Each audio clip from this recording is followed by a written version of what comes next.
Bismillahirrahmanirrahim. Assalamualaikum warahmatullahi wabarakatuh. Alhamdulillahi rabbil alamin. Asyhadu an la ilaha illallah wahdahu la syarikalah. Wa nahnu nashhadu anna Muhammadan abduhu wa rasuluhu la nabiyya ba'da. Allahumma salli wa sallim ala rasulikal karim Muhammadin sallallahu alaihi wasallam. Sedang jemaah yang dirahmati Allah, kultum kita pada hari ini kita ambil ibrah dari kisah ulama terkemuka pada abad kedua, teman Imam Hasanul Basri bernama Malik bin Dinar. Suatu hari Imam Hasanul Basri menghadiri pengajiannya, ditunggu oleh murid-muridnya. Kemudian dia membawa seorang ulama yang terkenal di zaman itu, yaitu Malik bin Dinar. Imam Hasanul Basri berkata, sekarang kajian kita dengarkan dari Malik bin Dinar. Maka ketika itu Malik bin Dinar bercerita, kalian selama ini mengenalku sebagai seorang ulama ahli ibadah, ulama yang zuhud. Yaitu zuhud artinya sederhana dalam perkara dunia. Kemudian beliau juga seorang ulama yang ahli menulis Quran. Jadi zaman dulu mushaf Quran ini ditulis tangan, maka yang banyak menulis itu, yang tersebar mushafnya itu tulisan Malik bin Dinar. Maka ketika murid-murid Hasanul Basri berjumpa Malik bin Dinar, mereka senang. Kata Malik bin Dinar, di balik semua itu kalian tidak tahu tentang kisah masa laluku. Maka kata Malik bin Dinar, aku dulu orang yang sering berbuat jahat. Aku dulu berada pada kesalahan. Aku dulu seorang polisi yang ditugaskan di pasar. Dan sekaligus aku penjahat. Aku merampok, mengambil hak orang.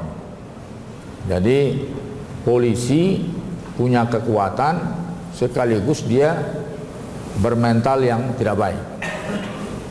Maka kerjaku, aku tidak peduli halal dan haram. Aku punya kekuasaan, aku bebas berbuat. Maka suatu hari seseorang terdengar mengeluh karena dizolimi. Dia membeli makanan untuk anak perempuannya, kesukaan anak perempuannya, dirampas oleh seorang preman yang badannya jauh lebih besar daripada orang korbannya itu. Maka korbannya ini berkata, kembalikan, ini makanan yang diidam-idamkan oleh istriku, oleh anakku, anak perempuanku. Kembalikan kepadaku, anakku menunggu di rumah. Orang ini berkata, aku juga suka makanan ini, main rampas saja. Maka akhirnya dia berkata, wahai anak muda, tidak takutkah engkau nanti malam anak putriku mendoakan engkau yang buruk-buruk sehingga engkau tidak ketemu lagi kebaikan. Akhirnya aku mendengar, tersentuh aku. Itu pertama kali aku berbuat baik di dalam hidupku. Maka aku akhirnya meminta kepada orang itu, kembalikan makanan itu, kalau tidak engkau aku penjarakan. Itulah pertama kali aku berbuat baik dalam hidupku. Akhirnya aku minta tebusan harganya dan aku serahkan kepada korbannya. Dan dia kemudian berterima kasih. Sebelum pergi aku katakan pada dia, tolong mintakan doa dari putrimu yang terbaik untukku. Sehingga setelah itu aku menikah, lahirlah seorang putri untukku. Aku beri nama Fatimah. Dan aku sangat sayang sama Fatimah. Tetapi di umur 5 tahun, Fatimah ini sering memberi isyarat kepadaku agar aku berlaku baik. Ternyata aku tidak bisa meninggalkan suatu hal. Aku selalu berlaku baik pada anakku, menyayanginya, tapi satu hal, aku tidak bisa meninggalkan minuman. Suatu hari kedapatanlah oleh Fatimah aku sedang minum, diambilnya botol minuman itu, digesernya jauh dariku. Pada umur 5 tahun meninggal Fatimah.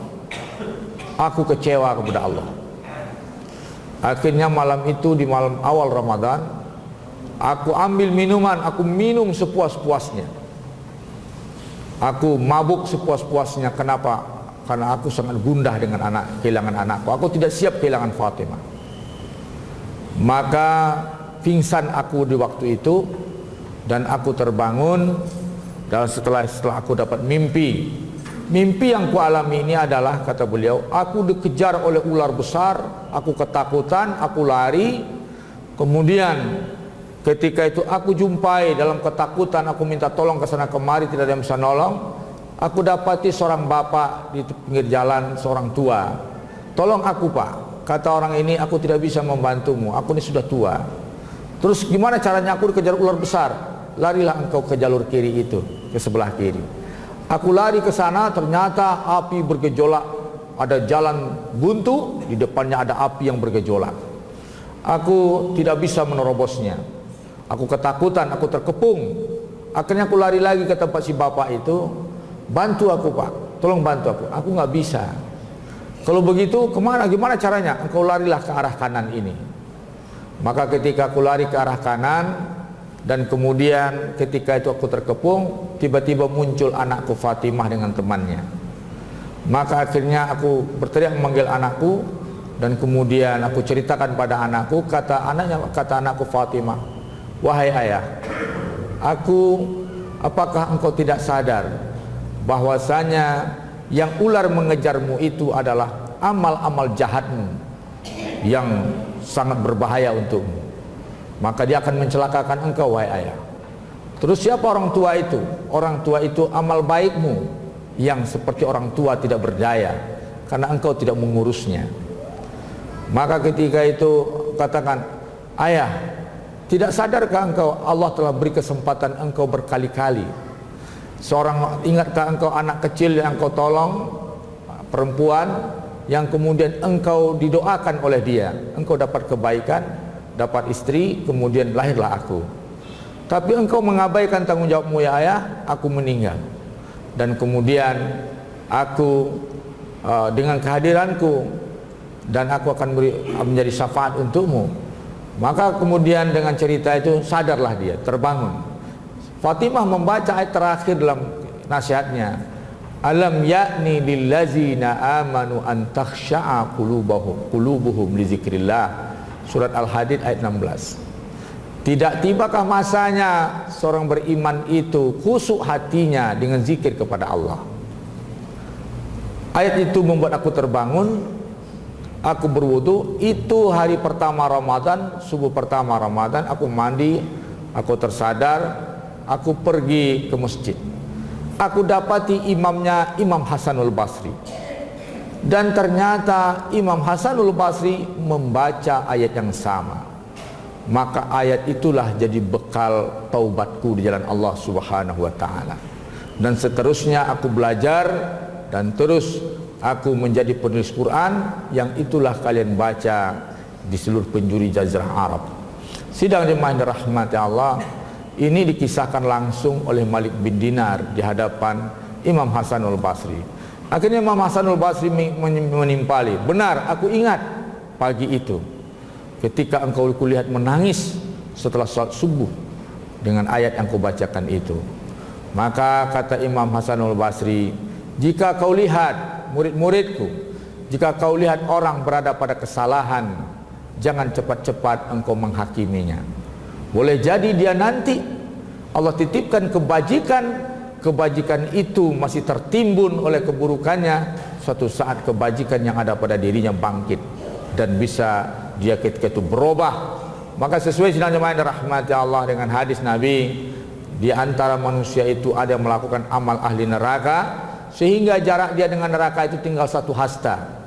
Fa'amila bi amali ahli jannah, kemudian dia melakukan amal ahli sorga. Fadakhalal jannah, meninggal dia setelah bertaubat, dia masuk surga. Begitu juga jangan terlalu ujub dengan amal baik kita.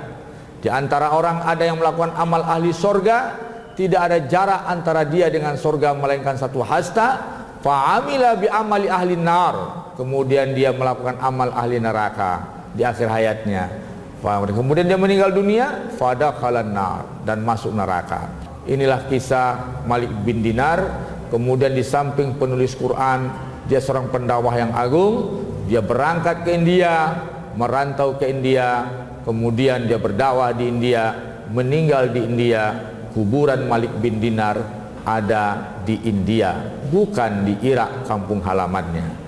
Sidang jemaah dirahmati Allah, mudah-mudahan bermanfaat kisah-kisah orang besar dalam Islam ini untuk memotivasi kita. Assalamualaikum warahmatullahi wabarakatuh.